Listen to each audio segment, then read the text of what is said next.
नमस्कार बच्चों, आज हम पढ़ेंगे कक्षा द्वादश की हिंदी कोर। पुस्तक का नाम है वितान भाग 2, पाठ जूझ और इसके लेखक हैं आनंद रतन यादव। बच्चों, आज हम इसमें 5वां भाग लेकर के उपस्थित हुए हैं। 4 भाग का जो है उसका हमने अध्ययन पहले ही कर लिया है। बच्चों, इसमें हमने पैराग्राफ 4 लिया है जो कि पृष्ठ संख्या 26 से 29 तक है।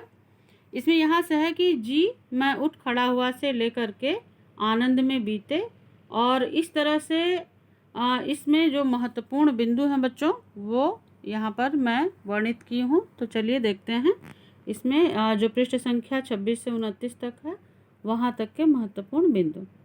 दत्ता जी द्वारा लेखक को समझाना कि एक आध गलती बच्चा है इसलिए माफ़ कर देना चाहिए।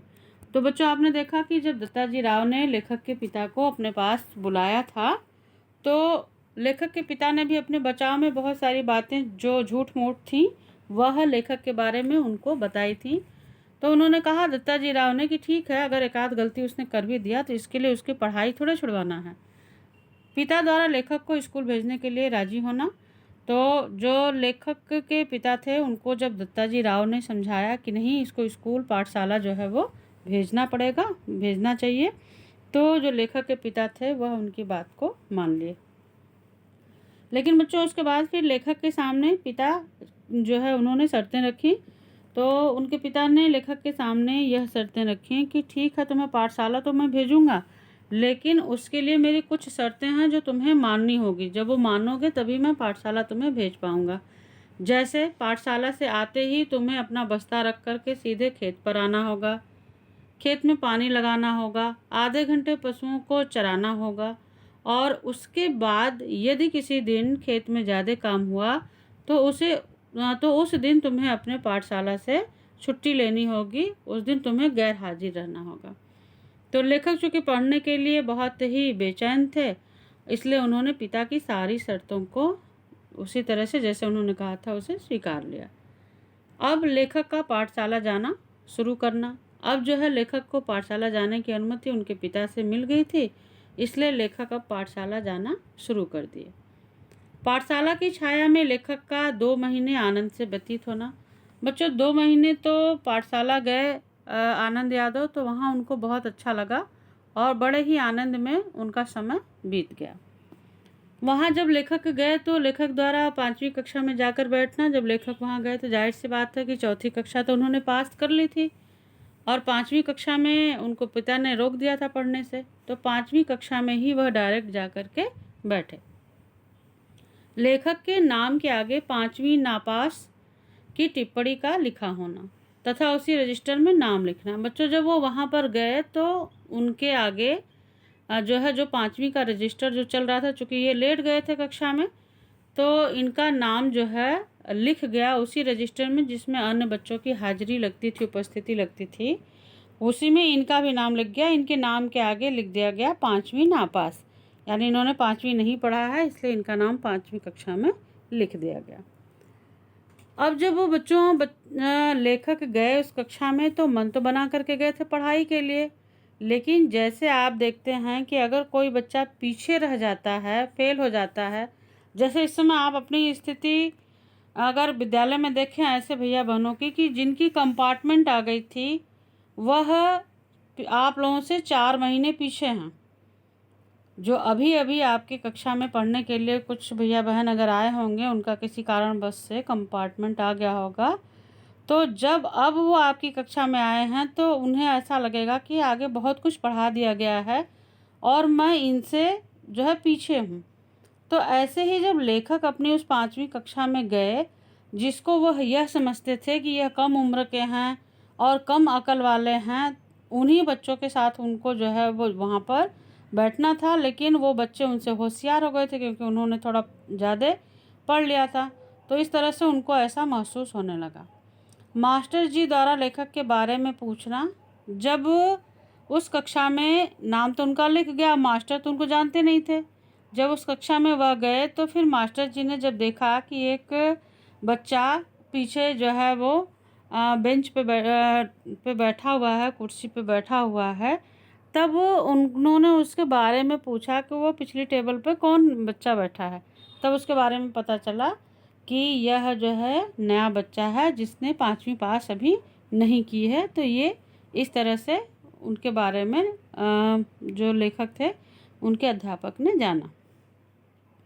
बच्चों, हर कक्षा में जैसे कुछ शरारती बच्चे होते हैं, अनुशासनहीन, ऐसे ही जब लेखक गए 5वीं कक्षा में पढ़ने के लिए तो उस कक्षा में एक शरारती बच्चा था जिसको इस नाम से जाना गया उसमें कि चौहान का वो लड़का था। चौहान मतलब चौहान जाति है ये।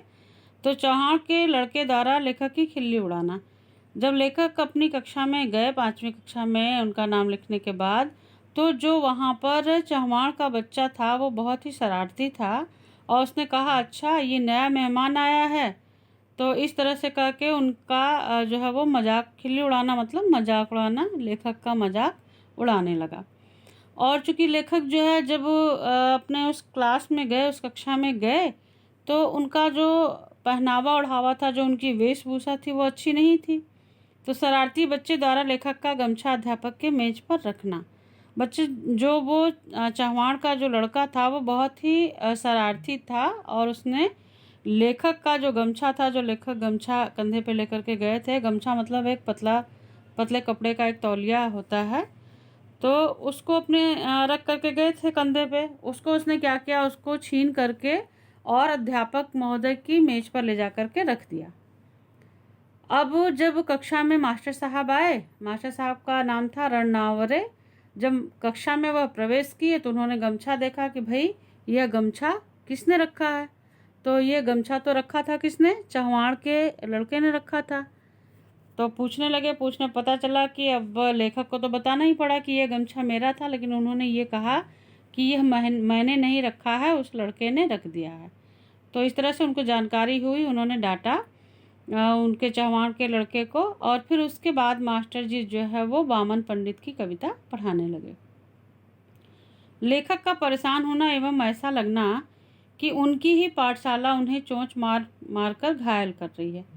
बच्चों, काफ़ी समय बीतने के बाद चूँकि वो कक्षा में गए थे तो और बच्चे जो थे वो होनहार हो गए थे। उनको ऐसा लग रहा था कि जैसे उनकी अपनी वह कक्षा जिसके लिए वह आने के लिए, जिसमें पढ़ने के लिए वह इतने बेचैन थे, परेशान थे, वह कक्षा अब उनको अपनी नहीं लग रही थी। लेखक स्वयं आपके इस पैराग्राफ में कहते हैं कि जब उन बच्चे उनकी खिल्ली उड़ा रहे थे तो उस समय वह जो अनुभव कर रहे थे, उन्होंने कहा कि मुझे ऐसा लगता था कि मैं अपनी आँखों और कानों में जो उनके प्राणों की सारी शक्ति लगाकर दम कर रोक कर मास्टर जी के हाव भाव को तो समझने की कोशिश करते थे, लेकिन जो बच्चे थे वह उनको पढ़ने में जो है वो मदद नहीं करते थे। ख़ास तौर से जो ये शरारती बच्चा था वो उनको कभी कपड़ा उनका इधर से खींच करके परेशान करता, कभी उधर से खींच करके परेशान करता। तो लेखक कह रहे हैं कि मुझे ऐसा लग रहा था कि जैसे किसी नए कौवे को चारों ओर से चोंच मार के अन्य पक्षी घायल कर रहे हों, वैसा ही मेरा भी हाल था। मेरी ही पाठशाला मुझे चोंच मार कर घायल कर रही थी। माँ द्वारा स्वयं के लिए नए कपड़े बनवाना। फिर जब उन्होंने देखा कि बच्चे जो है उनके इस तरह की मटमैली पोशाक की जो गंदी थी, जो गमछा था, उस सब का इतना मजाक उड़ा रहे हैं, तो उन्होंने अपनी माँ से कह के अपने लिए एक नया कपड़ा जो है बनवाया और फिर वो नए वस्त्र को पहन करके अपनी पाठशाला जाने लगे। मंत्री नामक मास्टर का कक्षाध्यापक के रूप में कक्षा में प्रवेश होना। तो यहाँ पर फिर बच्चों एक मास्टर साहब जो क्लास टीचर थे लेखक के, वह आए और उनका नाम ही मंत्री था। तो वो मंत्री नामक जो मास्टर थे वह लेखक की कक्षा में आए। उनके क्लास टीचर वही थे, कक्षाध्यापक वही थे और वह गणित विषय पढ़ाते थे। उनके बारे में बच्चों ऐसा लेखक ने लिखा है कि जो मंत्री नामक मास्टर कक्षा अध्यापक के रूप में बीच में उनकी कक्षा में आए तो वो प्रायः छड़ी का प्रयोग नहीं करते थे। हाथ से ही गर्दन पकड़कर पीठ पर घूंसा लगाते थे। पीठ पर एक जोर का जब इस तरह से घूंसा लगता था बच्चों को, एक झापड़, एक मार जब पड़ती थी, तो बच्चे जो है वो उनसे डर जाते थे। तो बच्चों, उस समय की जो शिक्षा प्रणाली थी वो आज किससे थोड़ी सी भिन्न थी। उस समय जो है वो दंडात्मक प्रणाली थी। अध्यापक जो है बच्चों को वह इस तरह से समझाते थे जिसमें वो उन्हें दंड दे सकते थे। आज के समय में इतना अधिक यह नहीं है। तो इसलिए जो लड़के थे उनके मन में मंत्री नामक जो मास्टर साहब थे जो गणित पढ़ाते थे, उनकी दहशत बैठी हुई थी। और जब वो गणित का किसी से सवाल पूछ देते तो अगर वो बच्चा उत्तर नहीं दे पाता तो उसकी स्थिति बहुत ही ख़राब होती, उसके पसीने छूटने लगते, यानी कि वो डर के मारे कांपने लगता था। और यदि कोई उनके प्रश्नों का उत्तर दे देता तो उसको वो उतनी ही शाबाशी भी देते थे। तो इस तरह से इसमें जो है मास्टर साहब का उल्लेख हुआ है।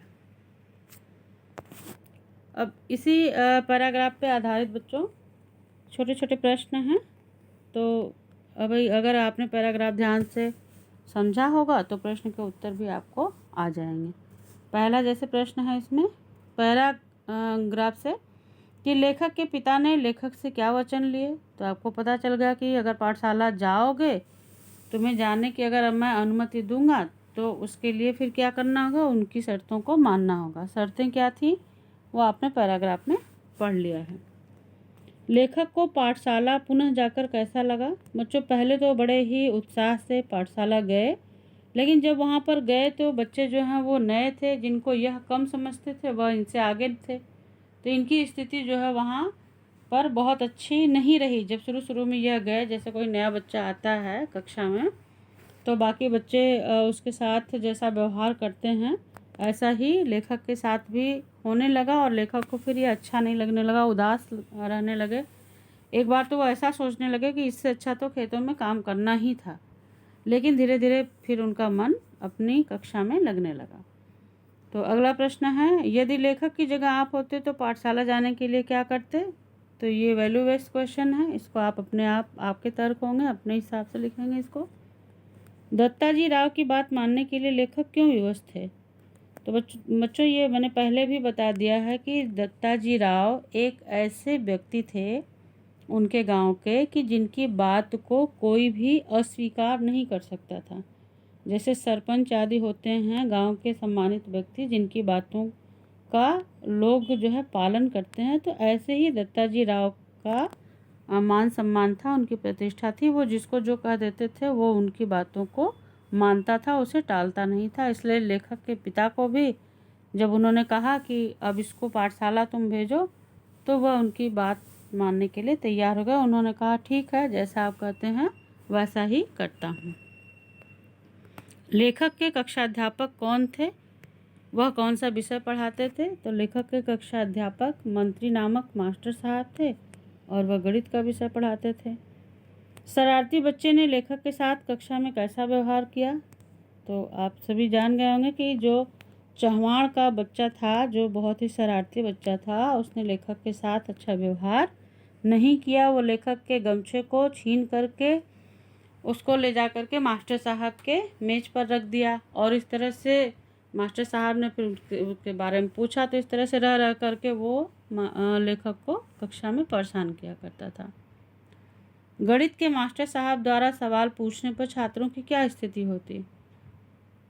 तो गणित के जो मास्टर साहब थे जिनका नाम मंत्री था, मंत्री मास्टर साहब जो थे, वह जब बच्चों से सवाल पूछते तो यदि बच्चे उनके सवाल का जवाब दे देते तब तो वो शाबाशी देते थे, बच्चे बहुत खुश हो जाते थे।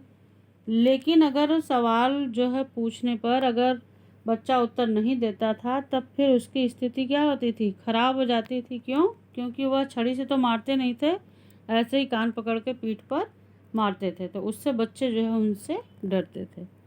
तो इस तरह से बच्चों ये आपका पैराग्राफ पूरा हुआ और उस पर आधारित जो ये प्रश्न है, लघु प्रश्न है, इन प्रश्नों के उत्तर आप अपनी कॉपी में लिख करके याद करेंगे। पैराग्राफ के अनुसार लिखे गए प्रश्नों के उत्तर अगर आपको याद रहते हैं तो पाठ आपको अच्छी तरह से समझ में आता रहेगा और फिर आपको इसमें से किसी भी तरह का प्रश्न दिया जाएगा तो उसको आप करने में सक्षम होंगे।